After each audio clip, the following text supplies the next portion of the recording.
Hello, नमस्कार दोस्तों। मेरा नाम राहुल सागर है और स्वागत है आप सभी का मेरे YouTube channel study with Rahul Sagar में। देखिए दोस्तों, आज मैं आप जितने भी बीएड अभ्यर्थी हैं उनके मन में कुछ डाउट्स चल रहे होंगे, उनसे रिलेटेड मैं आज की वीडियो में चर्चा करने वाला हूं। और जो चीज़ें हैं, जो इम्पोर्टेंट चीज़ें हैं, उनके ऊपर मैं बता दूं। क्या बीएड की उम्मीद अभी भी बाकी है? ठीक है, उनके ऊपर चर्चा करेंगे। किस तरीके से बीपीएससी की प्रोसेस और केवीएस में क्या अभी भी जो बीएड वाले अभ्यर्थी हैं उनको अभी भी कहीं जगह मिल सकती है, इसके ऊपर चर्चा करेंगे। और वहीं पर बात करें हम सुप्रीम कोर्ट का जो फैसला है, आप सभी ने देखा होगा कि दो रूल्स होते हैं, दो लॉ होते हैं। या तो जो फैसला सुप्रीम कोर्ट के ऑर्डर के द्वारा आया है, क्या वो फैसला प्रोस्पेक्टिव तरीके से लागू होगा या फिर रेट्रोस्पेक्टिव तरीके से लागू होगा, इन सभी चीज़ों के ऊपर भी हम चर्चा करेंगे। तो चलिए दोस्तों, वीडियो की शुरुआत करने से पहले आप सभी से एक रिक्वेस्ट है, अगर आपने अभी तक मेरा चैनल सब्सक्राइब नहीं किया है तो प्लीज़ चैनल को सब्सक्राइब कर लीजिए और बेल आइकन को प्रेस कर लीजिए, ताकि जो हमारी आने वाली अपडेट्स हैं उनको आप आसानी से देख सकें। तो चलिए दोस्तों, शुरू करते हैं। देखिए, सबसे पहले मैं आपको बता दूं, बीएड की उम्मीद। देखिए, आपको पता होगा कि जो 13 अक्टूबर की सुनवाई थी, उसको जस्टिस अनिरुद्ध बोस जी की बेंच में ट्रांसफ़र कर दिया गया था। ठीक है, फिर उसके बाद बात करें हम, जो वेस्ट बंगाल की जो एसएलपी वगैरह थी, जो मॉडिफिकेशन, जो क्लैरिफिकेशन, जो एसएलपी थी, उसको भी क्या किया गया था, जस्टिस अनिरुद्ध बोस जी की बेंच में ट्रांसफ़र कर दिया गया था।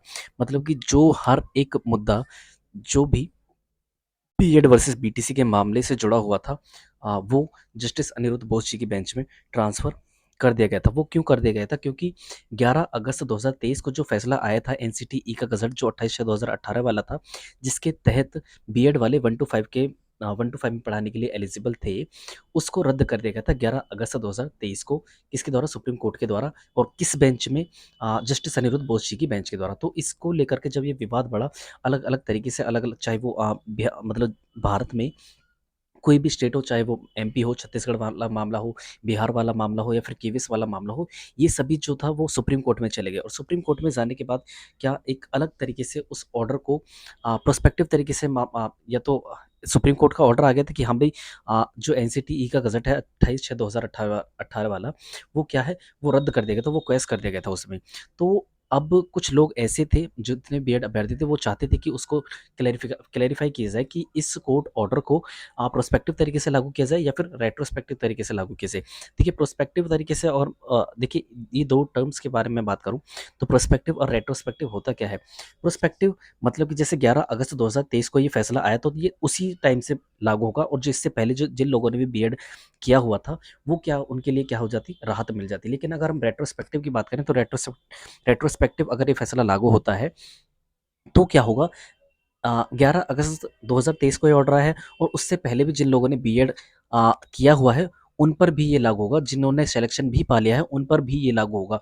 मतलब कि उनको भी जॉब नहीं मिलेगी, मतलब उनको भी जॉब से क्या है, निकाल दिया जाएगा। ये सारी चीज़ें निकल जाती हैं। लेकिन हालाँकि जो कोर्ट के प्रोसीजर हैं, जो जो फंडामेंटल राइट्स हैं, जिनका सिलेक्शन हो चुका है, उनका वायलेशन हो जाएगा। बट जो जिनका सिलेक्शन हो चुका है, उन पर कोई आँच नहीं आएगी। लेकिन कुछ चीज़ों का प्रभाव पड़ेगा इन सभी चीज़ों पर। तो रेट्रोस्पेक्टिव, प्रोस्पेक्टिव, मतलब प्रोस्पेक्टिव जब से कोर्ट ऑर्डर आया उसके बाद से लागू होगा। लेकिन हम रेट्रोस्पेक्टिव की बात करें तो जब से ये गज़ट प्रभावित था उसी दिन से लागू होगा। ठीक है, तो ये चीज़ हो गई। तो इन सभी चीज़ों को लेकर के काफ़ी सारे जो लोग हैं, सुप्रीम कोर्ट का जो ऑर्डर आया था उसको क्लैरिफाई करने के लिए काफ़ी जगह पर चले गए। देखिए, एक चीज़ मैं आपको बता दूँ, क्या बीएड की कोई भी उम्मीद अभी बाकी है? आप सभी को पता होगा, 18 अक्टूबर को बीपीएससी का रिजल्ट आ चुका है, और प्राइमरी का। और वहीं पर बात करें हम केवीएस का, तो 19 अक्टूबर को ये रिजल्ट आ चुका था। ठीक है, और देखिए, 2 चीज़ आप कान खोलकर सुन लीजिए, क्योंकि देखिए, जो चीज़ें आपके सामने जो चल रही हैं, उन्हीं के उन फैक्ट्स चल रहे हैं, मैं उनके ऊपर ही बात कर रहा हूँ। क्योंकि देखिए, बीपीएससी का जो है डॉक्यूमेंट वेरिफिकेशन की प्रोसेस चल रही है, और वहीं पर देखा जाए केवीएस की बात करें तो केवीएस में भी क्या है, जो 3 अक्टूबर से लेकर के 8 अक्टूबर के बीच में इंटरव्यू की प्रोसेस चल रही है। तो इन दोनों जगहों पर मुझे नहीं लगता कहीं से भी कि बीएड के लिए कोई भी राहत की खबर देखने के लिए मिलेगी। राहत की खबर मिल सकती थी, क्योंकि जो ये सारे ये जो सारे केसेस थे, वो ट्रांसफ़र कर दिए गए थे जस्टिस अनिरुद्ध बोस जी की बेंच में। लेकिन वो कब, और उसकी डेट कब निर्धारित की गई थी? 30 अक्टूबर की ये डेट निर्धारित की गई थी, जो सुप्रीम कोर्ट ऑफ इंडिया की ऑफ़िशियल वेबसाइट पर शो कर रहा था। ठीक है, लेकिन अब कुछ खबरें ये निकल कर के आ रही हैं कि जो ये सुनवाई है, ये जो हेयरिंग थी 30 अक्टूबर वाली, तो इसमें भी क्या है, वो डिले देखने को मिलेगा। मतलब कि इस दिन भी जो सुनवाई है वो होने वाली नहीं है। क्यों? क्योंकि जो कॉस्ट लिस्ट होती है सुप्रीम कोर्ट की, तो उसमें इन केस का, ये जो केस लिस्ट होती है उनमें क्या है, इन केसेस का जिक्र नहीं है।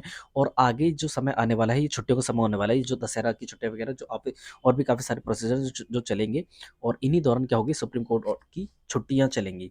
ठीक है, तो इस वजह से जो 30 अक्टूबर की सुनवाई थी वो अभी नहीं होने वाली है। इस तरह की खबरें सुनने के लिए आ रही हैं। हालांकि टेंटेटिव डेट जो कंप्यूटर जनरेटेड है, जो ऑफिशियल वेबसाइट पर वही दिखा रहा है 30 अक्टूबर की। हालाँकि चेंज होने के लिए मिल जाए, बट हो सकता है कि ये सुनवाई ना ही हो 30 अक्टूबर को, ऐसा सुनने के लिए मिल रहा है। हालाँकि हो भी जाए, पता नहीं। देखिए, एक चीज़ मैं आपको बता दूँ, अगर बीपीएससी, अगर अगर हम केवीएस के संदर्भ में अगर हम बात करें, तो ये सब चीज़ें 30 अक्टूबर की हेयरिंग पर निर्भर थी। और जब ये हेयरिंग ही नहीं हो रही है, और वहीं पर देखा जाए तो बीपीएससी और केवीएस अपनी प्रोसेस को आगे बढ़ा ही रहा है, तो मुझे ही नहीं लगता कि कहीं से भी बीएड के लिए कोई भी राहत की खबर मिलेगी। अगर खबर मिल सकती थी तो वो 30 अक्टूबर को मिल सकती थी, क्योंकि जो हेयरिंग है वो भी टल गई है।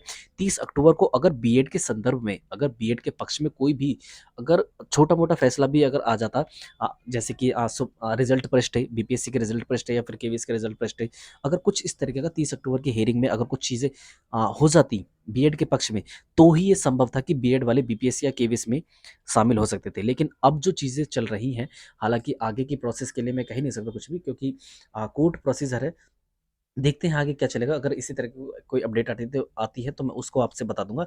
लेकिन अब अगर हम फिलहाल की बात करें, तो जैसे कि 3 अक्टूबर से स्टार्ट है केवीएस की इंटरव्यू, और बीपीएससी की तो डॉक्यूमेंट वेरिफिकेशन फाइल, जो डॉक्यूमेंट वेरिफिकेशन प्रोसेस है वो भी चल रही है, ठीक है ना? तो वहीं पर देखिए, मैं आपको किसी भी बीएड वाले जितने भी अभ्यर्थी हैं, उस किसी भी वहम में, किसी भी एक तरीके से बोल सकते हैं कि भ्रम में नहीं डालना चाहता। मैं आपसे साफ-साफ कहूँगा कि चीज़ें ना है, चीज़ें बदल चुकी हैं, रिज़ल्ट जारी हो चुका है, और भी सारे जो प्रोसेस हैं, जो आगे भर्ती प्रक्रिया को पूरा करने के लिए जो भी प्रोसेस की जा रही हैं बीपीएससी और केवीएस के द्वारा, तो मुझे नहीं लगता कहीं से भी कि बीपीएससी और केवीएस बीएड वालों को कोई राहत देने वाला है। ठीक है? हालाँकि हो सकता है कि अगर सुप्रीम कोर्ट की अगली जो हियरिंग है 30 अक्टूबर की, या फिर उसके बाद जब भी ये हियरिंग होगी, अगर उसमें कोई बीएड के पक्ष में फैसला आ जाता है, अगर उसके आधार पर उसके बाद हो सकता है कि बीपीएससी या फिर जो केवीएस है, इसकी जो प्रोसेस फ़िलहाल चल रही है उस पर स्टे लग जाता है, तो कहीं चीज़ें सुधर सकती हैं। और मुझे नहीं लगता कि 1% चांसेस भी नहीं है कि इसका इन चीज़ों पर असर पड़ेगा। ठीक है ना? हाँ, सुप्रीम कोर्ट के ऑर्डर का सारी चीज़ों पर असर पड़ेगा।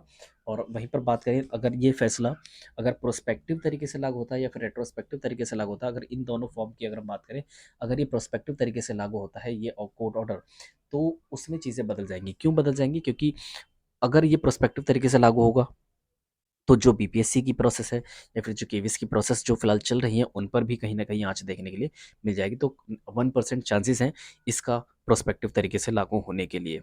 तो देखिए दोस्तों, मैं आपके सारी चीज़ों को, जो भी आपके डाउट्स चल रहे थे मन में, उन सभी चीज़ों को लेकर के मैं आने वाला था, क्योंकि आप सभी को पता होगा कि काफ़ी सारे बीएड अभ्यर्थी हैं जो फिलहाल किस फ़ेज़ से गुज़र रहे होंगे।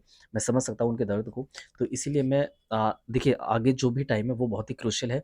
इस टाइम को वेस्ट ना करते हुए मैं आपसे सभी से कहूँगा कि आगे की प्रिपरेशन के लिए, चाहे वो किसी भी क्षेत्र में आप जाना चाहते हैं, तो उसके लिए प्रिपरेशन करें। टीजीटी के लिए करें, पीजीटी के लिए।